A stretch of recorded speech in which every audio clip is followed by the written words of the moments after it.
Tombé au champ d'honneur, pour notre sécurité au Togo toute la journée d'hier, j'ai à plusieurs reprises essayé d'écrire sur ce drame humain, mais pour une rare fois, je n'ai pas trouvé les mots.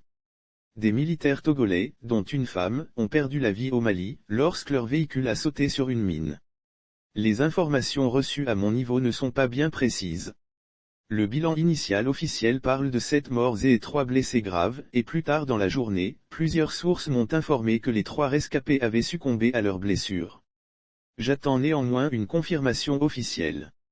D'entrée de jeu, je voudrais présenter mes condoléances aux familles explorées et aux forces armées togolaises. La République pleure ses morts, et doit rendre hommage à ces héros, tombés si loin, afin que nous au Togo nous continuions à rester en sécurité. Par contre, cette énième tragédie ne devrait pas nous conduire ni au découragement, ni au renoncement. Face à l'obscurantisme, on se bat. Tout recul rendrait d'ailleurs ces morts vaines. Je suis force armée togolais et je suis FAT.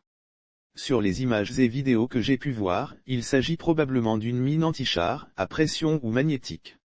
Elle a littéralement déchiqueté l'engin blindé. Le personnel à l'intérieur n'avait pratiquement aucune chance.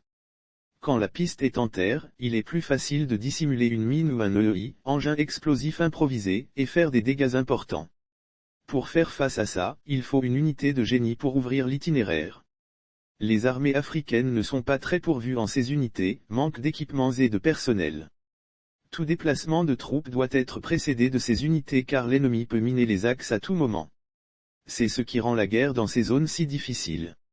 En rendant les routes impraticables et dangereuses, les terroristes fixent les troupes régulières dans des bases, et ils les attaquent plus facilement au mortier ou, parfois, en affrontement direct.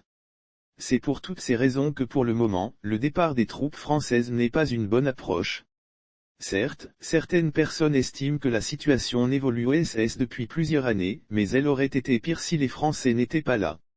Il faut que les Africains renforcent leur capacité de défense, tant en équipement qu'en hommes, alors que l'urgence est signalée à tous les niveaux, emploi, santé, éducation, environnement, c'est la quadrature du cercle. Certaines personnes souhaitent aujourd'hui que les Russes prennent la place des Français. Pour moi, déshabiller Saint-Paul pour habiller Saint-Pierre, je ne vois pas la différence en termes de dépendance, sauf que pour la France, ce sont des troupes régulières qui se battent, avec donc un respect obligatoire du droit des conflits armés. Bref. Que pensez-vous de cette énième tragédie? Nos forces armées doivent-elles continuer à rester là-bas, si loin? Ne nous faut-il pas créer un mémorial pour nos militaires tombés au champ d'honneur, afin qu'on ne les oublie pas? L'une des faiblesses de notre civilisation africaine est l'absence du travail de mémoire. Les gens exceptionnels passent et trépassent, comme des fantômes dont la silhouette se dissipe dans la brume. Un mémorial pour nos militaires disparus pour sauver la paix dans le monde, ça serait bien. Qu'en pensez-vous?